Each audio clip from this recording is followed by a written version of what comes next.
Hello friends, मैं हूं आपका दोस्त नरेंद्र माहेश्वरी और एक बार फिर से हाजिर हुआ हूं एक और नए वीडियो के साथ। इस वीडियो के अंदर हम बात करने वाले हैं कस्टम क्लियरिंग एजेंट के हवाले से। अगर आप जो है वो ट्रेडिंग बिजनेस करते हो, चाहे वो इंपोर्ट हो या एक्सपोर्ट हो, तो आपको जो है अपने सामान की कस्टम क्लियरेंस के लिए किसी कस्टम क्लियरिंग एजेंट की सर्विसेज जो है वो लेनी होती है। तो आज हम इस वीडियो के अंदर यही तमाम चीज़ें डिस्कस करने वाले हैं कि कस्टम क्लियरिंग एजेंट की अगर आप सर्विसेज लेते हो तो उसके क्या फ़ायदे होंगे और उसके क्या नुकसान होंगे। तो ये तमाम चीजें आज हम इस वीडियो के अंदर डिटेल के साथ बात करने वाले हैं। इससे पहले कि ये डिस्कस करें कि किसी भी कस्टम क्लियरिंग एजेंट की सर्विसेज लेने के क्या फायदे हैं और क्या नुकसान हैं, तो एक सवाल यहाँ पर पैदा होता है कि क्या हम अपने सामान की कस्टम क्लियरेंस हम खुद नहीं करवा सकते, सेल्फ क्लियरिंग हम नहीं करवा सकते? क्या हमें एजेंट की सर्विसेज लेना जरूरी है? देखिए, इस सवाल का जवाब यही है कि बिल्कुल भी जरूरी नहीं है कि आप अपने सामान की कस्टम क्लियरेंस के लिए किसी क्लियरिंग एजेंट की सर्विसेज जो है वो हायर करो। आप अपने सामान की कस्टम क्लियरेंस आप खुद भी करवा सकते हो, लेकिन यहाँ पर एक एक्सेप्शन यहाँ पर आती है कि कुछ प्रोडक्ट्स जो है वो गवर्नमेंट ऑफ पाकिस्तान ने जो है वो उनके ऊपर रिस्ट्रिक्शन लगाई हुई है कुछ प्रोडक्ट के ऊपर, कि वो प्रोडक्ट जो है आप बगैर किसी कस्टम क्लियरिंग एजेंट के क्लियर नहीं करवा सकते। एक्सपोर्ट के अंदर ये जो है रिस्ट्रिक्शन काफ़ी कम है, कम जो है वो प्रोडक्ट के ऊपर इस तरह की रिस्ट्रिक्शन है। जैसे इंपोर्ट के अंदर बहुत सारे ऐसे प्रोडक्ट्स हैं जिसके ऊपर रिस्ट्रिक्शन लगी हुई है कि वो क्लियरिंग एजेंट के थ्रू ही क्लियर होंगे, सेल्फ के ऊपर उसके ऊपर जीडी फाइल नहीं हो सकती। जैसे फूड प्रोडक्ट हैं, मिल्क से रिलेटेड प्रोडक्ट हैं, बहुत सारे मजीद इस तरह के बहुत सारे प्रोडक्ट हैं इंपोर्ट के अंदर कि उसके अंदर आप सेल्फ के अंदर जीडी फाइल नहीं कर सकते हो, आपको क्लियरिंग एजेंट की सर्विसेज लेनी ही पड़ती है। अब हम आगे बढ़ते हैं और मैं आपको एक्सप्लेन करता हूँ स्टेप बाय स्टेप, हर चीज़ में आपको बताता जा रहा हूँ कि क्या क्या फ़ायदे जो है वो हो सकते हैं कस्टम क्लियरिंग एजेंट के, और क्या आपको एजेंट की सर्विसेज हायर भी करनी चाहिए कि नहीं करनी चाहिए, या सेल्फ की तरफ जाना चाहिए। तो ये तमाम चीज़ें, इन तमाम जो भी सवालात हैं, इनका जवाब जो है आपको इस वीडियो के एंड तक आपको मिल जाएगा। अगर आपने ये वीडियो कंप्लीट देखी तो ये जो सवाल आपके जहन के अंदर आ रहे होंगे उन तमाम का जवाब जो है हम दे चुके होंगे। तो लाजमी इस वीडियो को एंड तक आप देखिएगा। स्टार्ट करते हैं इस वीडियो को और एक एक करके मैं जो है वो एक्सप्लेन करता जाता हूं कि क्या क्या फ़ायदे जो है वो हो सकते हैं अगर आप किसी कस्टम क्लियरिंग एजेंट की सर्विसेज जो है वो हायर करते हो। बेनिफिट नंबर 1, अगर आप किसी कस्टम क्लियरिंग एजेंट की जो है वो सर्विसेज हायर करते हो तो वो आपको जो है वो फ्री कंसल्टेंसी जो है वो प्रोवाइड करता है। जैसे प्री शिपमेंट कंसल्टेंसी जो होती है, जैसे अगर कोई भी चीज़ अगर आप इंपोर्ट कर रहे हो या एक्सपोर्ट कर रहे हो, तो जो भी चीज़ जो है, पहले जाहिर सी बात है जो है आप डायरेक्ट तो कोई भी चीज़ जो है वो इंपोर्ट या एक्सपोर्ट नहीं करना शुरू कर दोगे। आप जो है उसकी जो है वो इन्फॉर्मेशन लेना शुरू करोगे कि कोई कोई जो प्रोडक्ट आप फर्ज कर लेते हैं कि आप इंपोर्ट करना चाह रहे हो, जो प्रोडक्ट आप इंपोर्ट करना चाह रहे हो वो उसके ऊपर क्या खर्चा आएगा, उसके अगेंस्ट क्या क्या डॉक्यूमेंट चाहिए होंगे, क्या क्या रिक्वायरमेंट है, ये तमाम चीज़ें जो है वो आपको जो है जानना बहुत ज़रूरी होता है। और ये तमाम चीज़ें जो है आपको कस्टम क्लियरिंग एजेंट जो है वो बड़े अच्छे से गाइड कर सकता है, और वो गाइड करते भी हैं। एक्सपोर्ट के सिलसिले में जो है कौन कौन से डॉक्यूमेंट जो है आपको चाहिए होंगे, क्या क्या कस्टम की क्या रिक्वायरमेंट होगी। देखिए, हर प्रोडक्ट है यूनिक होता है, उसकी हर प्रोडक्ट की अपनी एक रिक्वायरमेंट होती है। तो ये एजेंट आपको एक्सप्लेन करता है कि कौन से प्रोडक्ट के अगेंस्ट आपको कौन सी चीज़ चाहिए होगी, कौन सी सर्टिफिकेट चाहिए होगी, फाइटो सर्टिफिकेट होती है, फॉर्मिगेशन सर्टिफिकेट होती है, और बहुत सारे इस तरह के सर्टिफिकेट्स होते हैं। कौन से प्रोडक्ट की कौन सी सर्टिफिकेट आपको चाहिए होगी, ये आपको आपका एजेंट जो है वो एक्सप्लेन करेगा। और इस कंसल्टेंसी के अगेंस्ट जो है most of the custom clearing agent जो है वो कोई चार्जेस नहीं लेते, वो सिर्फ उस चीज़ के चार्जेस लेते हैं जो वो सर्विस प्रोवाइड करते हैं क्लियरिंग की। ये जो प्री शिपमेंट कंसल्टेंसी होती है इसके कोई भी चार्जेस नहीं लेते हैं, और ये एक बहुत ही इंपॉर्टेंट चीज़ होती है ये जानना किसी भी नए ट्रेडर के लिए कि उसकी क्या रिक्वायरमेंट है। आगे बढ़ते हैं और डिस्कस करते हैं मजीद और कौन से बेनिफिट्स हैं। एक और बेनिफिट्स है वो है कि वो आपके तमाम डॉक्यूमेंट चेक करेगा। देखिए, इंपोर्ट की सूरत के अंदर तो पहले वो अपनी कंसल्टेंसी के अंदर तमाम चीज़ आपको चीज़ें वो लिखवा देता है कि भाई ये डॉक्यूमेंट आपने अपने सप्लायर से मंगवाने हैं। आपने वो तमाम डॉक्यूमेंट मंगवा लिए हैं, डॉक्यूमेंट आ चुके हैं आपके पास, और वो तमाम डॉक्यूमेंट आप लेकर जाओगे अपने एजेंट के पास कि भाई ये डॉक्यूमेंट मुझे सप्लायर ने भेजे हैं, इसको चेक कर लो, देखें ये ठीक है कि नहीं है। तो वो तमाम डॉक्यूमेंट जो है वो चेक करके आपको बताएगा। अगर कोई इशू होगा तो वो उसी वक्त आपको चेक करके बता देगा कि ये मसले हैं, और आप जो है वो इन टाइम जो है चीज़ें आप सही करवा सकते हो, क्योंकि आपके पास आपके डॉक्यूमेंट पहले आते हैं। आपका जो सामान होता है वो इन ट्रांजिट होता है, यानी वो रास्ते में होता है, वेसल के ऊपर होता है, अभी पहुंचा नहीं होता। अगर इस दौरान अगर आपका एजेंट सब चीज़ें बता देता है कि भाई ये आपके डॉक्यूमेंट सही नहीं है, तो इस दौरान आप वो डॉक्यूमेंट सही करवा सकते हो अपने सप्लायर से। और अगर अगर इस तरह अगर आप ऐसा नहीं करते हो और डॉक्यूमेंट चेक नहीं करवाते हो, चीज़ें नहीं चेक करवाते हो, जब आपकी शिपमेंट यहाँ पहुंच जाती है और फिर जब आपको पता लगता है कि कोई डॉक्यूमेंट गलत है या कोई चीज़ मिसिंग है, तो फिर बहुत बड़ी प्रॉब्लम हो जाती है। क्योंकि जो है ये चीज़ें जो है आपको अपने सप्लायर से, यानी कि वो किसी और मुल्क से चीज़ें जो है आपको मंगवानी होती है, तो ये डिले होता है, काफ़ी दिनों का काम होता है, टाइम लग जाता है। और जैसे आपको पता है कि 3 डेज के बाद जो भी टर्मिनल जो है टर्मिनल के चार्जेस हैं वो लगना पर डे के हिसाब से शुरू हो जाते हैं। शिपिंग कंपनी के डिटेंशन वगैरह जो होती है, डैमरेज है, ये तमाम चीज़ें लगना शुरू हो जाती है डे के हिसाब से। तो ये जो उनका मीटर चल रहा हो, अब आप जितने ज़्यादा दिन लगाओगे डॉक्यूमेंट सही करवाने के अंदर, उनका मीटर चलता रहेगा। तो ये एक बहुत बड़ा इशू है। अगर आप पहले से ही डॉक्यूमेंट जो है आपका एजेंट आपको चेक करके दे देता है, तो ये आप बहुत टाइम सेविंग और पैसे की भी सेविंग कर सकते हो। और इसी तरीके से एक्सपोर्ट के अंदर अगर आप कोई प्रोडक्ट यहाँ से आप एक्सपोर्ट कर रहे हो, तो आपका एजेंट जो है आपको बता देगा कि कस्टम की कौन कौन सी रिक्वायरमेंट है, आपको कौन से डॉक्यूमेंट अरेंज करने होंगे, इनवाइस, पैकिंग, फॉर्मी, सीआरओ वगैरह, ये चीज़ें तो आप उसको दोगे रेगुलर। अगर कोई फूड प्रोडक्ट है, कोई जो है वो लकड़ी से रिलेटेड कोई प्रोडक्ट है, तो फाइटोफॉर्मिगेशन भी चाहिए होता है। और इस तरह की मजीद जो रिक्वायरमेंट होगी वो आपका एजेंट आपको बता देगा। वो आप टाइमली चीज़ें अरेंज कर लें और आपका काम हो जाता है। अब मजीद आगे बढ़ते हैं और मजीद इसके बेनिफिट डिस्कस करते हैं। अब मजीद आगे बढ़ते हैं और डिस्कस करते हैं इसके मजीद क्या क्या बेनिफिट्स हो सकते हैं। देखिए, कोई एजेंट जो होता है, आपकी जो इंपोर्टेड प्रोडक्ट है उसकी एक्चुअल प्राइस जो है वो कैलकुलेट करने में आपकी हेल्प कर सकता है। जब भी कोई भी प्रोडक्ट आप इंपोर्ट करना चाह रहे हो, तो सबसे पहला सवाल आपका यही होता है कि भाई इसके ऊपर ड्यूटी टैक्सेस कितनी होगी और ये पर केजी मुझे कितने में पड़ेगा ड्यूटी वगैरह दे के।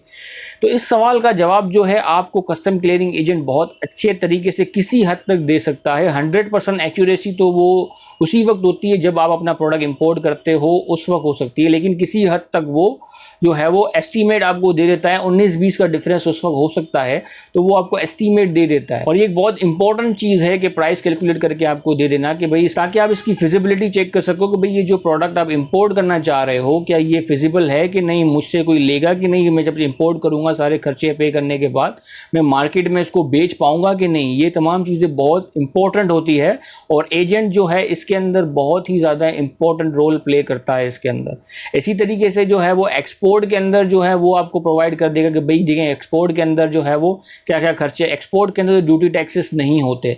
एक्सपोर्ट के अंदर वो बेसिकली अपना खर्च, क्लियरिंग एजेंट जो है वो अपना खर्चा बता देगा, टर्मिनल के चार्जेस बता देगा कि भाई टर्मिनल ये इतने इतने चार्जेस लेगा और आपको टोटल इतना खर्चा आएगा। तो आप जो कैलकुलेट करने के अंदर आपको आसानी हो जाएगी कि भाई मैं बायर को कोटेशन क्या दूं।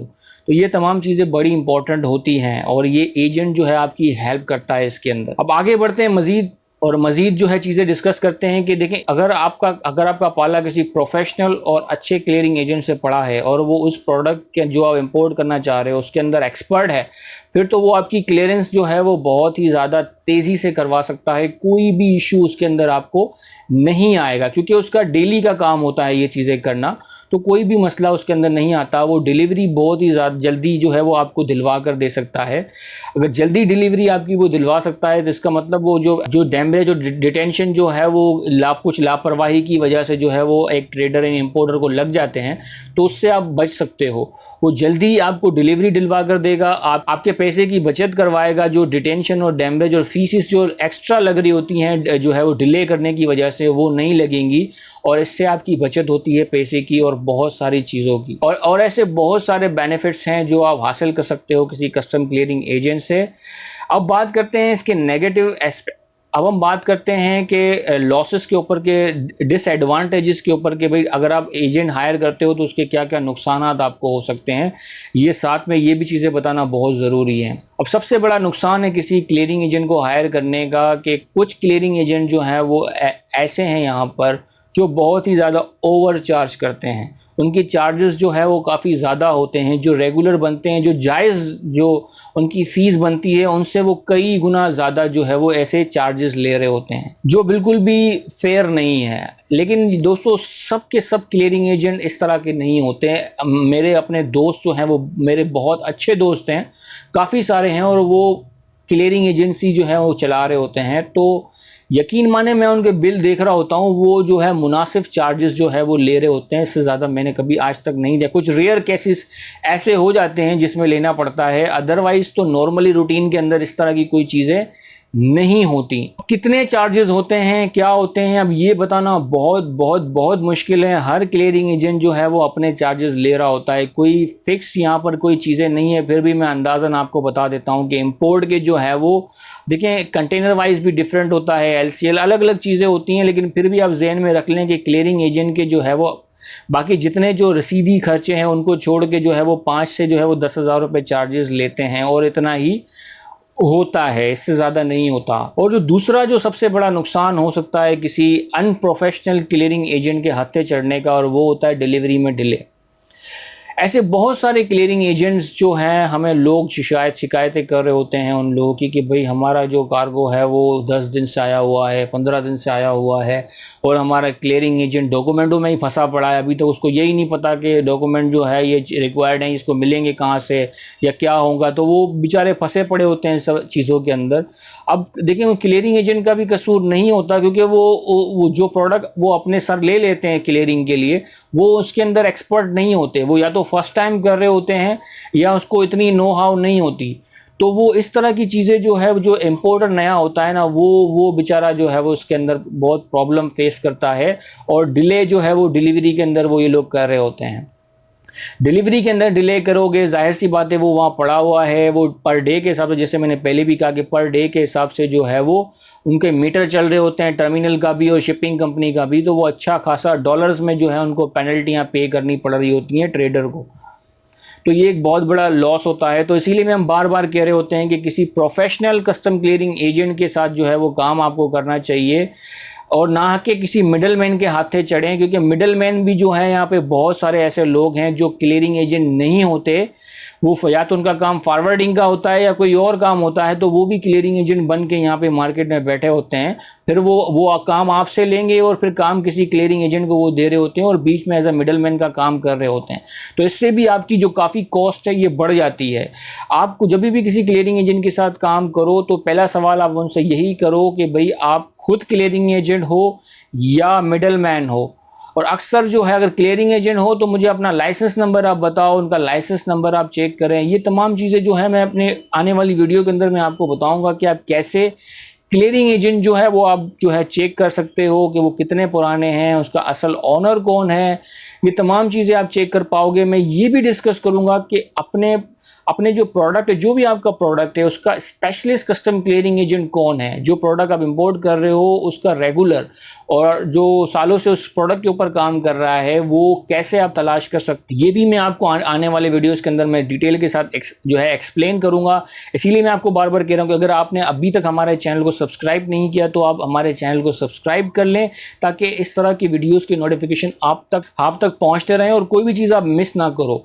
तो ये क्लियरिंग एजेंट जो है अच्छा प्रोफेशनल मिलना बहुत ज़्यादा ज़रूरी है। हम बात कर रहे थे नुकसान की, तो दोबारा उसी की तरफ चलते हैं कि मज़ीद और क्या क्या नुकसान जो है वो हो सकते हैं। एक जो है वो काफ़ी कॉमन जो है हमें शिकायत मिल रही होती है लोगों की कि, और वो हमारे साथ जो है वो कुछ रसीदें कुछ बिल वगैरह शेयर कर रहे होते हैं कि भाई चेक करें कि ये बिल असली है कि नहीं। और अमूमन जो हम चेक करते हैं, जब पाते हैं तो पता लगता है कि भाई ये जो बिल जो उनको दे रहे हैं ये फेक होता है। तो ये जो क्लियरिंग एजेंट जो कुछ लोग हैं, सब तो मैं ऐसा नहीं कहता हूँ कि सब के सब वैसे होते हैं, कुछ लोग जो होते हैं क्लियरिंग एजेंट जो है वो जाली बिल जो है वो प्रोवाइड कर रहे होते हैं ट्रेडरों को। तो इस तरह की चीज़ें भी जो है फेस करनी पड़ती है। ये डिसएडवांटेजेस थे कि भाई क्या क्या जो है क्लियरिंग एजेंट के साथ काम करने के ये नुकसानात हो सकते हैं। अब यहाँ पर सवाल पैदा होता है कि क्या आपको कस्टम क्लियरिंग एजेंट के साथ काम करना चाहिए कि नहीं करना चाहिए। देखिए दोस्तों, अब कुछ भी जो भी डिसएडवांटेजेस यहाँ पे मैंने आपको जो है आपके साथ जो है शेयर किया, इसके बावजूद भी मैं आपको यही रेकमेंड करूँगा कि आपको कस्टम क्लियरिंग एजेंट के साथ ही काम करना चाहिए। सेल्फ के ऊपर जो है स्टार्टिंग के अंदर मैं रेकमेंड नहीं करता कि आप क्लियरिंग एजेंट के साथ जो है वो काम ना करो, क्योंकि देखिए कस्टम क्लियरिंग आप भले कितना भी जो है चीज़ों को जानते हो, कितना भी तरीके से कस्टम को प्रोसेस को चीज़ों को समझते हो, लेकिन कहीं ना कहीं आकर आप फंस जाओगे। मकसद ये है कि आपका काम होना चाहिए, अगर आप एक ट्रेडर हो तो आपका फोकस सिर्फ और सिर्फ अपने प्रोडक्ट की मार्केटिंग की तरफ होना चाहिए। ये जो छोटी छोटी चीज़ें हैं इनको अपने सर पे अगर चीज़ें आप ले लोगे तो फिर परेशान आप भी हो जाओगे। तो ये जो कस्टम के प्रोसेस है ये एक कस्टम क्लियरिंग एजेंट को ही डील करने दें। बस आपका काम ये है कि एक अच्छे और प्रोफेशनल कस्टम क्लियरिंग एजेंट को जो है वो आप तलाश करें और अपना ये तमाम काम उनको हैंड ओवर कर दें। आधे से ज़्यादा मसले वैसे ही आपके हल हो जाएंगे। ये जो चीज़ें जो है फेक बिल है, डिलीवरी में डिले करते हैं और हाई फीस चार्ज करते हैं, तो ये मसले आपको जो है वो नहीं आएंगे उनके साथ अगर आप काम करते हो। जैसा कि मैंने कहा कि मैं अपने आने वाले वीडियो के अंदर मैं ये लाजमी बताऊंगा कि आप कैसे कस्टम क्लियरिंग एजेंट फाइंड करोगे प्रोफेशनल जो आपके प्रोडक्ट के अंदर एक्सपर्टीज रखता हो। और क्लियरिंग एजेंट के साथ देखें दोस्तों, काम करने के बहुत सारे फायदे जैसे मैंने गिनवाए, उसमें से एक फायदा एक ये भी है कि वो आपको जो है एक एक डेढ़ दो दो महीने का जो है वो उधार दे रहे होते हैं। मेरे ऐसे बहुत सारे ट्रेडर दोस्त हैं, यकीन माने वो बड़े एक्सपर्ट हैं क्लियरिंग के अंदर, उनको जरूरत नहीं है किसी भी कस्टम क्लियरिंग एजेंट के साथ काम करने की, लेकिन फिर भी वो किसी कस्टम एजेंट के साथ काम करते हैं। क्यों करते हैं? क्योंकि वो उधार देते हैं, क्योंकि वो दो दो महीने का, तीन तीन महीने का, कोई महीने का, कोई दो, हर किसी का अपना अपना जो है वो हिसाब किताब होता है, तो वो उधार देते हैं। तो मेरे दोस्त सिर्फ उसी उधार के चक्कर में यकीन माने वो क्लियरिंग एजेंट को काम दे रहे होते हैं, हालांकि वो खुद एक्सपर्ट हैं इन सब चीज़ों के अंदर, सब पता है उन लोगों को कैसे होता है, क्योंकि वो उधार देते हैं अब वो उनके साथ काम कर रहे होते हैं। तो एक यही बेनिफिट है कि क्लियरिंग एजेंट के साथ अगर आप काम करते हो, स्टार्टिंग में तो जाहिर सी बात है वो आपको नहीं देगा उधार। अब ऐसा तो नहीं है कि पहली शिपमेंट के अंदर आप जो है क्लियरिंग करवाने के लिए उनके पास चले जाओ और वो कहो भाई मुझे आप उधार दो, तो ऐसा नहीं होगा। वो थोड़ा सा यूज टू होने दें, थोड़ा काम उनको आप दोगे तो फिर वो आपको उधार देना शुरू करते हैं। तो ये भी इसके अंदर इसका बेनिफिट है कि वो आपको उधार इसके अंदर देते हैं। तो दोस्तों ये तमाम चीज़ें थी जो मैंने आज यहाँ डिस्कस की कि और इसके क्या क्या जो है वो नुकसानात हैं, तमाम चीज़ें मैंने यहाँ पे डिस्कस की। और क्लियरिंग एजेंट के साथ काम करना चाहिए नहीं करना चाहिए, आपके इस सवाल को भी मैंने यहाँ पे एक्सप्लेन कर दिया कि भाई आपको क्लियरिंग एजेंट के साथ ही काम करना चाहिए, सेल्फ की तरफ नहीं जाना चाहिए।